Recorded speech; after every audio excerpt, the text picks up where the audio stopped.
नमस्कार बच्चों।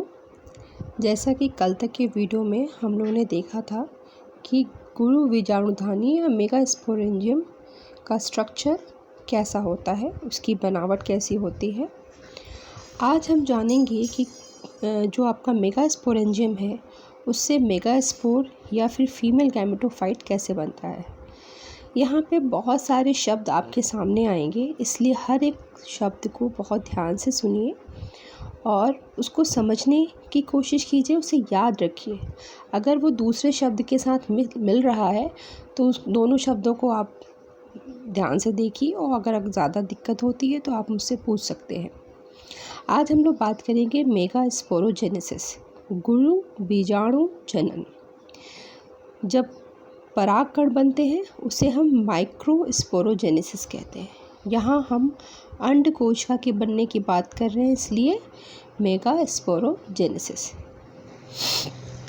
जैसा कि आपको पता है कि एक मेगास्पोर मदर सेल जो कि एक हाइपोडर्मस सेल के नीचे आर्चिस्पोरियम सेल जो बनती है, आर्चिस्पोरियम बनती है, उसमें से एक कोशिका मेगास्पोर मदर सेल की तरह काम करती है।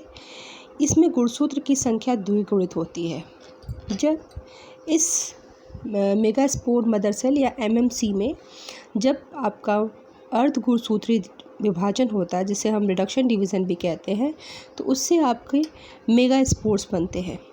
शुरू में ये मेगास्पोर आपके 4 होते हैं, 1 2 3 4, लेकिन इसमें से अधिकांशतः आपके 3 जो होते हैं मेगास्पोर्स वो आपके नष्ट हो जाते हैं, डीजनरेट हो जाते हैं, और केवल एक मेगास्पोर जो है वो आगे चल के फीमेल गैमेटोफाइट या मादा युग्मकोभिद बनाता है।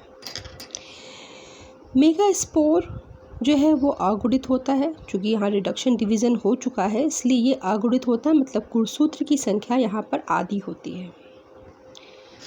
दूसरे चरण में आपका जो मेगास्पोर है वो कई सारे समसूत्री विभाजन से गुजरता है और उसके बाद जाकर वो फीमेल गैमेटोफाइट या मादा युग्मकोभिद बनाता है। मेगास्पोर से फीमेल गैमेटोफाइट का बनना जो है वो मेगा गैमेटोजेनेसिस कहलाता है। गैमेटोजेनेसिस, चूँकि ये ऑलरेडी इसके पास गुणसूत्र की संख्या आधी हो चुकी है, मतलब ये गैमेट बन चुका है, लेकिन इस गैमेट में फिर से समसूत्री विभाजन हो रहा है और सारी संरचनाएं बन रही हैं, इसलिए इसे हम मेगा गैमेटोजेनेसिस कहते हैं। जैसा कि आपके बुक में जो बीजाणु जनन की बात कही गई है, या जिसे हम कहते हैं कि एक बीजाणुजज विकास, मोनोस्पोरिक डेवलपमेंट की बात कही गई है। मोनोस्पोरिक, यहाँ पे मैं आपको बता दूँ थोड़ा सा और ज़्यादा कि ये जो मेगास्पोर से फीमेल गैमेटोफाइट बनने की जो प्रक्रिया है उसमें कभी कभी केवल एक स्पोर भाग लेता है, तब हम उसे मोनोस्पोरिक कहते हैं। जब यहाँ से 2 स्पोर मिलके भाग लेते हैं तो उसे हम बाइस्पोरिक कहते हैं, और अगर चारों मिलके भाग ले रहे हैं तो उसे हम टेट्रास्पोरिक कहते हैं। अलग अलग स्पोर्स के भाग लेने से, क्योंकि जब से क्या फ़र्क पड़ता है ये भी मैं थोड़ा सा आपको बस बता दूं कि जब एक स्पोर्स केवल भाग लेता है तो जो मादा युग्मकोभिद में जो अलग अलग कोशिकाएं बनती हैं उनमें समानता ज़्यादा होती है, लेकिन जब अलग अलग मेगास्पोर जैसे कि 2 या 4 मेगास्पोर जो मिलकर मादा युग्मकोभिद बनाते हैं, फीमेल गैमेटोफाइट बनाते हैं, तो वहाँ पे हेट्रोजेनिसिटी ज़्यादा होती है, विभिन्नताएं ज़्यादा होती हैं। क्योंकि आपको ये पता होगा कि लैंगिक जनन में आपका क्रॉसिंग ओवर और लिंकेज, क्रॉसिंग ओवर आपने पढ़ा होगा, तो क्रॉसिंग ओवर की वजह से जेनेटिक रिकॉम्बिनेशन हो जाते हैं, जिसकी वजह से विभिन्नताएं बनती हैं। तो एक स्पोर से बनने वाले गैमेटोफाइट में हेट्रोजेनिसिटी कम होती है, और जब ज़्यादा स्पोर भाग लेते हैं तो हेट्रोजेनिसिटी ज़्यादा होती है। हम बात करेंगे यहाँ पर मोनोस्पोरिक डेवलपमेंट की, जो कि अधिकतर एंजियोस्पर्म या आवृतबीजी पौधों में होता है।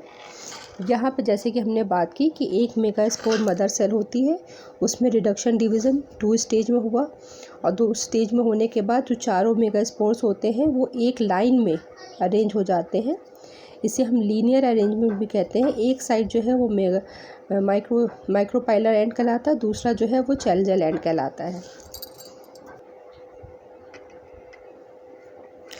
यहाँ पर माइक्रोपाइलर अधिकतर जो एंजियोस्पर्म होते हैं उसमें माइक्रोपाइलर एंड की तरफ के जो 3 मेगास्पोर्स हैं वो डीजनरेट कर जाते हैं और जो चैलंजर एंड है उसकी तरफ का मेगास्पोर रह जाता है। अब इस मेगास्पोर की जो केंद्रक होता है उसमें आपका समसूत्री विभाजन होता है, और पहला समसूत्री विभाजन होता है तो 2 न्यूक्लियाई बनते हैं, दोनों अलग अलग ध्रुवों पर चले जाते हैं। फिर दूसरा डिवीज़न होता है तो 4 हो जाते हैं, लेकिन ये दोनों अपोजिट होते हैं। फिर तीसरा जो समसूत्री विभाजन होता है तो उससे 8 न्यूक्लियाई बनते हैं, और ये न्यूक्लियाई जो है 2 4 के जोड़े में अलग अलग ध्रुवों पे रहते हैं। इसके बाद इनमें अरेंजमेंट होता है और इससे आपके इस प्रकार का एक टिपिकल एंजियोस्पर्म, जिसे हम polygonum type of monosporic development भी कहते हैं, उसमें आपके 3 कोशिकाएं एक ध्रुव पे होती हैं जिसे हम एग एपरेटस कहते हैं। इसमें अंड कोशिका होती है और उसके साथ 2 कोशिकाएं और होती हैं। बीच में 2 न्यूक्लियाई होते हैं और दूसरे सिरे पे 3 न्यूक्लियाई अरेंज हो जाते हैं। इस तरह के डेवलपमेंट को हम 3+2+3 या 7 सेल 8 न्यूक्लिएट डेवलपमेंट भी कहते हैं। इस तरह का जो फीमेल गैमेटोफाइट जब बनता है, इसको अगर हम डिटेल में देखें तो ये आपका ऐसा लगता है। ये हिस्सा आपका माइक्रोपाइलर एंड की तरफ होता है। इस पूरे स्ट्रक्चर को हम एग एपरेटस या अंड उपकरण कहते हैं, जिसमें आपकी 2 सहायक कोशिकाएं होती हैं और 1 अंड कोशिका होती है। जो सहायक कोशिकाएं या सिनर्जिट होती हैं उसमें इस तरह का एक स्ट्रक्चर होता है जिसे हम फिलीफॉर्म एपरेटस कहते हैं।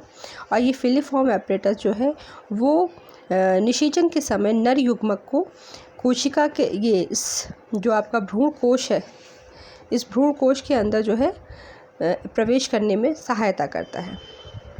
ये आपकी अंड कोशिका जो सबसे मुख्य कोशिका होती है, जैसे कि मैंने बताया, ये तीनों जो हैं आपके एक सिरे पे होते हैं। बीच में एक बड़ी सी केंद्रीय कोशिका होती है। इस केंद्रीय कोशिका के बीचों बीच में 2 ध्रुवीय केंद्रक होते हैं अगुणित, और फिर अगले सिरे पे आपके 3 एंटीपोडल कोशिकाएं होती हैं। इस तरह यह एक टिपिकल एम्ब्रियो सैक होता है जो आपका निषेचन से पहले बन जाता है।